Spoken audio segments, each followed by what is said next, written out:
Merci, Madame la Présidente, élue et élus. Je vous présente ce soir peut-être une mise en contexte. J'avais déjà inscrit pour l'ordre du jour, avant la déclaration du Premier ministre, notre plan d'action en lien avec notre plan particulier pandémique à la ville de Sherbrooke.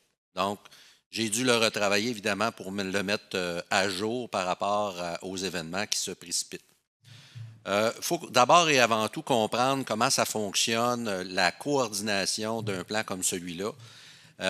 Il y a deux volets. Le premier volet concerne en fait la communication aux citoyens. Les mesures préventives, c'est de la santé publique que relève le plan pandémique. Donc, c'est le provincial qui a le mandat de donner le ton et donner le rythme aux moyens d'action qu'on met en place. Évidemment, l'organisation ville a un devoir envers ses employés pour toute la question de la gestion de l'hygiène, la gestion des absences et dans un but bien évident de pouvoir assurer la continuité des services aux citoyens. C'est important aujourd'hui, puis je suis content de vous rencontrer parce qu'on n'a pas eu le temps de se parler individuellement, mais l'importance du message du conseil de ville, de la ville de Sherbrooke, des employés, faut avoir un message qui a de la cohésion. Ça va renforcer nécessairement la cohésion de notre communauté et ça va avoir un effet rassurant pour justement notre citoyen qu'on dessert. Ça va avoir un effet direct sur la chaîne d'approvisionnement parce que les gens, quand ils sont dans l'insécurité, souvent posent des gestes qui manquent de cohérence. Donc, la première étape dans une gestion de crise, c'est d'assurer la cohérence. Et à date, je trouve qu'on le fait quand même assez bien, le conseil, l'administratif en termes d'équipe. Il faut savoir que présentement, les mesures qu'on met, c'est dans un contexte préventif. C'est important de le spécifier.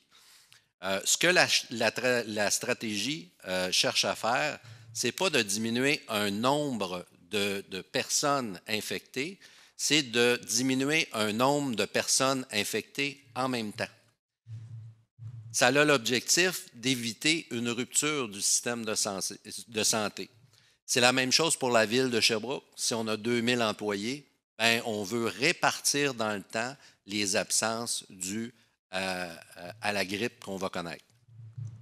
Et ça, pour le comprendre, le premier ministre a fait une illustration qui est très parlante. On peut voir dans le tableau, ce qui est en rouge, c'est une transmission qui est non contrôlée, donc carrément épidémique. On peut voir dans le temps, c'est très court, mais dans le vecteur, il vient très haut en termes de nombre de population. Ce qu'on cherche à faire, c'est vraiment d'être capable de pouvoir respecter la capacité du système de santé.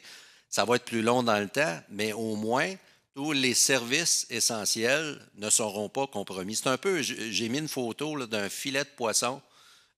On retient l'ensemble, la masse, mais c'est certain qu'il va y en avoir quelques contaminations qui vont continuer. L'exercice, c'est pour diminuer la cadence, tout simplement. Comment est-ce qu'on gère ça à la ville de Sherbrooke? C'est un plan particulier à l'OMSC, les mesures d'urgence, qui est étendu en 5 étapes, comme l'ensemble des plans d'intervention que nous avons, dont le plan que vous connaissez tous, le plan pour les inondations. C'est important de comprendre que chacune des étapes d'alerte est basée sur un indicateur qui est très factuel. Et c'est important de le faire pour justement assurer une cadence qui est cohérente pour nos services. On a déjà préétabli avec nos services un plan d'action en lien avec un niveau d'alerte. Donc, quand on sonne l'alerte, ça dit à tout le monde les actions qu'ils doivent entreprendre. Nécessairement, il y a une rapidité qui s'installe parce qu'on n'a pas besoin de se communiquer justement les actions à faire.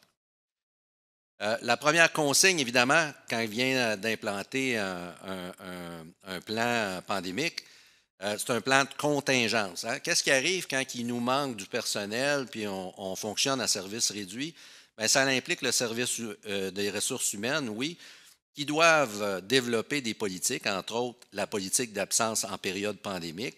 Ce que ça fait, bien, en fait, ça nous donne des orientations envers l'assureur les différentes directives pour les billets médicaux. Le télétravail est évalué et tout le processus pour assurer la continuité des affaires.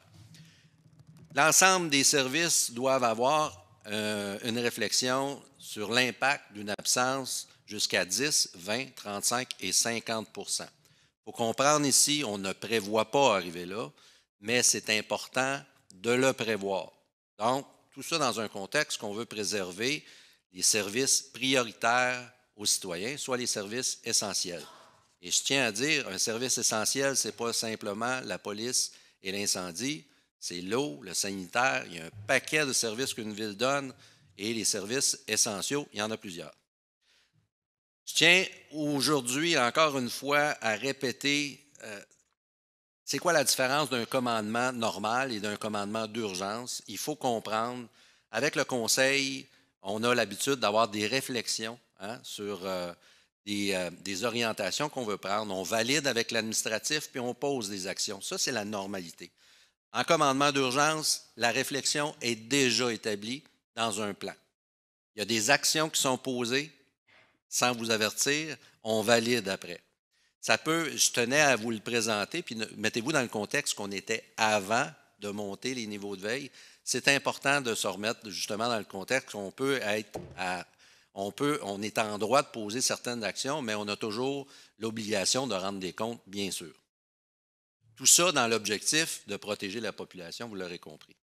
Le plan de contingence est basé sur quoi? Bien sur les services essentiels, je l'ai dit tantôt, la santé et sécurité des personnes, la capacité de l'organisation à prendre en charge la situation, les critères pouvant contribuer justement à hiérarchiser le niveau d'essentialité, bien, le nombre de personnes qui sont affectées, la durée de la défaillance, possibilité d'un effet domino sur un autre service, les conséquences économiques, évidemment, et le maintien de la confiance du public.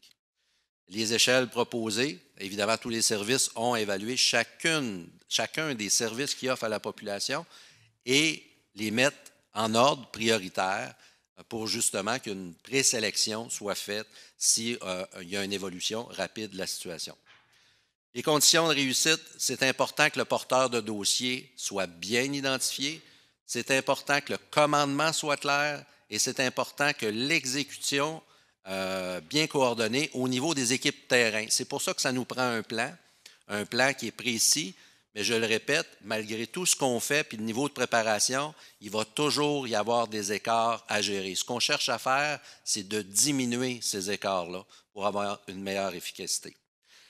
Je vous le répète aujourd'hui, le virus, c'est une chose, c'est une bonne grippe. Je ne veux pas diminuer l'importance de ce qu'on vit, mais rappelez-vous une chose, le plan provincial, ce qu'il cherche à faire, c'est d'assurer que le système de santé, sa capacité, ne soit pas dépassée. Donc, ce qu'on fait, c'est qu'on sait qu'il y en a qui vont être contaminés.